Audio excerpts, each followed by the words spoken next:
उत्तराखंड में है एक ऐसा मंदिर जहां चिट्ठी लिखने से पूरी होती हैं सारी मनोकामनाएं और आपको मिलता है न्याय।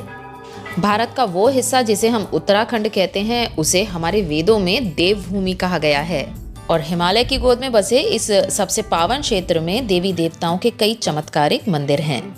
और आपकी जानकारी के लिए मैं बता दूं कि ये मंदिर इतने ज़्यादा सिद्ध हैं और इतने ज़्यादा प्रसिद्ध हैं कि इनकी प्रसिद्धि भारत में ही नहीं बल्कि देश विदेश में भी फैली हुई है।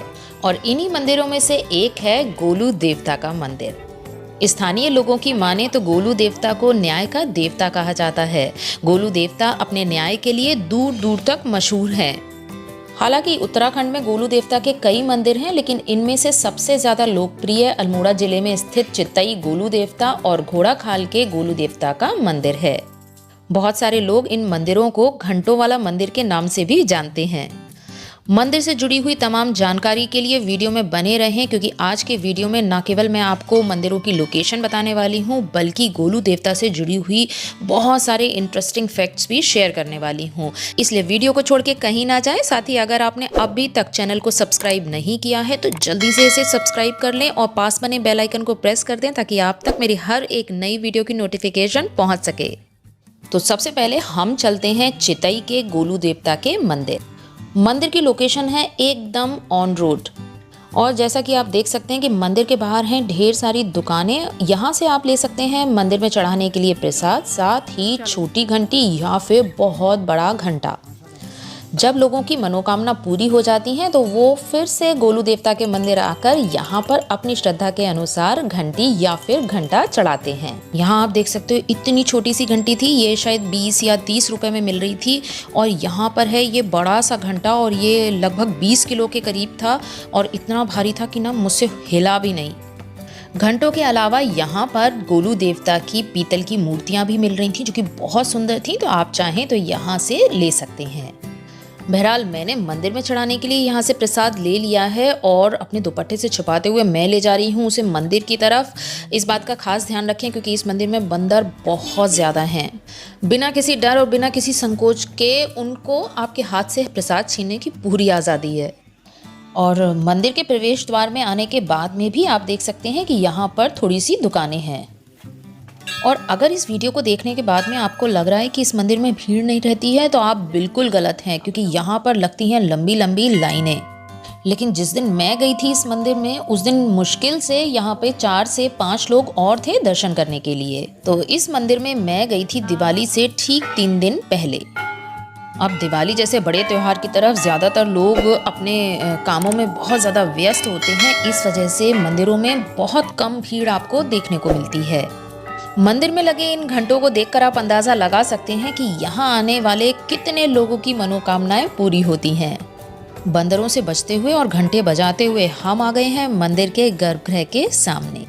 वैसे आप अगर नॉर्मल दिनों में आओगे तो यहाँ पर फोटोग्राफी अलाउड नहीं है। मंदिर के गर्भगृह में तो आप बिल्कुल भी कैमरा नहीं ले जा सकते हैं, लेकिन जब मैं गई थी तो आप जैसे देख सकते हो कि पूरा मंदिर ऑलमोस्ट खाली पड़ा है। तो पंडित जी ने अलाउ कर दिया मुझे कि आप आराम से कैमरा लाएं, आराम से यहाँ पर वीडियो बना लें। और देखिए मैं तो लकी थी ही कि मुझे पंडित जी ने यहाँ तक कैमरा लाना अलाउ कर दिया। और साथ में जितने भी दर्शक हैं जो इस समय देख रहे हैं इस वीडियो को, वो भी बहुत लकी हैं कि वो गोलू देवता को बहुत पास से देख सकते हैं, उनके गर्भगृह को बहुत पास से देख सकते हैं। गोलू देवता को स्थानीय संस्कृति में सबसे बड़े और सबसे जल्दी न्याय देने वाले देवता के तौर पर पूजा जाता है। गोलू देवता को उत्तराखंड में कई नामों से पुकारा जाता है और इनमें से एक नाम गौर भैरम भी है। गोलू देवता को भगवान शिव का अवतार माना जाता है। गोलू देवता के मंदिर आकर लोग यहाँ अर्जी लगाते हैं और अपनी मनोकामना पूरी होने के बाद में यहाँ पर घंटी बांधने आते हैं। गर्भगृह से दर्शन करने के बाद में हम बाहर आए और यहाँ पर एक यज्ञशाला है और अगर आप यहाँ पर आके यज्ञ करवाना चाहते हैं तो भी आप यहाँ पर यज्ञ करवा सकते हैं। और अब मैं दिखाती हूँ यहाँ पर लगी हुई लोगों की अर्जियाँ। और ये देखिए यहाँ पर लगी हुई हैं लोगों की अर्जियाँ। आपकी जो भी मनोकामना हो आप यहाँ पर लिख कर गोलू देवता से अपने लिए मांग सकते हैं। साथ ही अगर आपके साथ कहीं अन्याय हो रहा है या फिर आपका कोई कोर्ट केस चल रहा है तब भी आप यहाँ पर न्याय के लिए गोलू देवता से अर्जी लगा सकते हैं। लेकिन हाँ, इस बात का ध्यान रखें कि अगर आप अपनी जगह पर सही होंगे तभी आपकी अर्जी स्वीकार की जाएगी। मंदिर की घंटियों को देखते ही आपको इस बात का अंदाजा लग जाएगा कि यहाँ मांगी गई किसी भी भक्त की मनोकामना कभी अधूरी नहीं रहती। मन्नत मांगने के लिए कई लोग चिट्ठी लिखते हैं तो कई लोग तो स्टाम्प पेपर पर लिखकर अपने लिए न्याय मांगते हैं। ऐसा कहा जाता है कि जिन्हें न्याय कहीं नहीं मिलता वो गोलू देवता की शरण पहुंचते हैं और उसके बाद उन्हें न्याय मिल जाता है। मंदिर के अंदर है सफेद घोड़े पर सवार सफेद पगड़ी बांधे गोलू देवता की प्रतिमा, जिनके हाथों में है धनुष बाण। गोलू देवता का एक रूप है जिसे डाना गोलू बोलते हैं। पहाड़ी में डाना का मतलब होता है जंगल। ऐसा माना जाता है कि अगर किसी को जंगल में किसी तरह की परेशानी आती है तो गोलू देवता किसी न किसी रूप में आकर उस व्यक्ति की मदद जरूर करते हैं। और अब मैं आपको बताती हूँ गोलू देवता की पूरी कहानी। झालर राय राजा ने भैरव बाबा की तपस्या की थी और उनकी तपस्या से प्रसन्न होकर भैरव बाबा ने उन्हें दर्शन दिए और वरदान दिया कि तुम्हारी 8वीं पत्नी के गर्भ से वो उनके बालक के रूप में जन्म लेंगे। एक बार राजा शिकार पर गए और रास्ता भटक गए। राजा को बहुत प्यास लगी तो उन्होंने अपने सिपाहियों से कहा, जाओ मेरे लिए पानी लेकर आओ। सिपाही एक एक करके पानी लेने गए लेकिन वापस नहीं आए। अंत में राजा स्वयं गए और उन्होंने देखा कि सारे सिपाही झरने के पास बेहोश पड़े हैं। वहीं उनको एक बहुत ही सुंदर स्त्री दिखाई दी और उस स्त्री ने राजा से कहा कि ये झरना मेरा है और इसका पानी कोई भी नहीं पी सकता। राजा ने कहा, मैं इस राज्य का राजा हूँ इसलिए मैं इस झरने का पानी जरूर पीऊंगा। वहीं झरने के पास में 2 बैल आपस में लड़ रहे थे तो स्त्री ने कहा कि अगर आप राजा हैं तो इन 2 बैलों को अलग करके दिखाइए। राजा ने कहा ठीक है, और बहुत मेहनत के बावजूद वो दोनों बैलों को अलग नहीं कर पाए। अंत में वो स्त्री खुद गई और उसने देखते ही देखते दोनों बैलों को अलग कर दिया। राजा बहुत प्रभावित हुए और उन्होंने स्त्री के आगे विवाह के लिए प्रस्ताव रखा और यही राजा की 8वीं पत्नी बनी। कुछ समय के बाद में वो स्त्री गर्भवती हुई। राजा की 7 पत्नियों के पहले से कोई भी संतान नहीं थी, इसलिए वो रानी से ईर्ष्या करने लगी। और जिस समय रानी ने बालक को जन्म दिया तो 7 पत्नियों ने उस बालक को एक पत्थर से बदल दिया और सबको कह दिया कि रानी ने बच्चे की जगह पर पत्थर को जन्म दिया है। राजा को बहुत तकलीफ हुई। उधर 7 रानियों ने बच्चे को मारने की बहुत कोशिश की लेकिन हर बार उनकी कोशिश नाकाम हो गई। और फिर उन्होंने क्या किया कि उस बच्चे को एक पेटी में बंद किया और नदी में फेंक दिया। नदी में बहते बहते वो पेटी एक मछुआरे को मिली। मछुआरे ने उस बच्चे को पेटी में से निकाल लिया और उसे अपनी संतान की तरह पाला। बच्चे को जन्म से ही अपनी शक्तियों का एहसास था। जब वो थोड़ा बड़ा हुआ तो उसने पिता से एक घोड़ा मांगा। अब पिता के पास क्योंकि पैसे नहीं थे तो उन्होंने लकड़ी का घोड़ा और तलवार लाकर बालक को दे दिया। बालक घोड़ा और तलवार लेकर राज्य के उस हिस्से में गया जहां पर रानियां बैठी हुई थीं।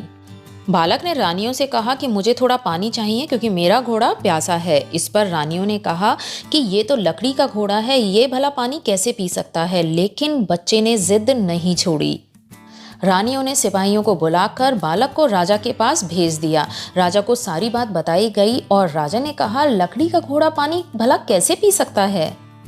बालक ने कहा, लकड़ी का घोड़ा ठीक पानी वैसे ही पी सकता है जैसे कि एक स्त्री बालक की जगह पर पत्थर को जन्म दे सकती है।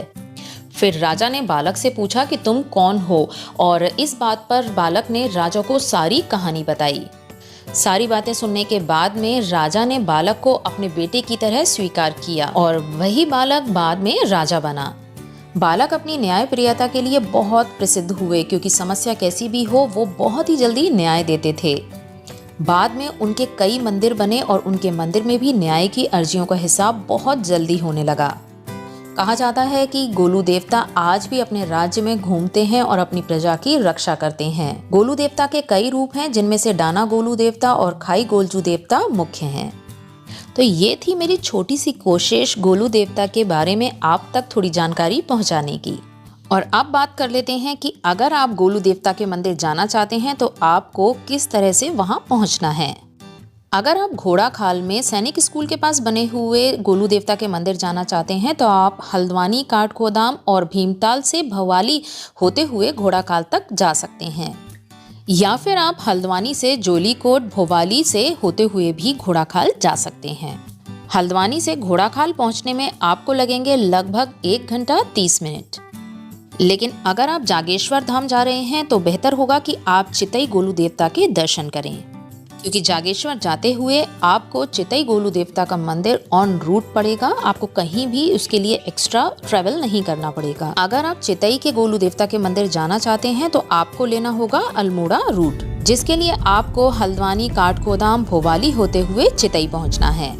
आई होप आपको आज की मेरी ये वीडियो अच्छी लगी होगी, और अगर इस वीडियो के रिगार्डिंग आपके कोई क्वेश्चंस हैं तो आप मुझसे कमेंट बॉक्स में पूछ सकते हैं। फिर मिलती हूँ एक नए वीडियो के साथ एक नए डेस्टिनेशन पर। तब तक के लिए घूमते रहो।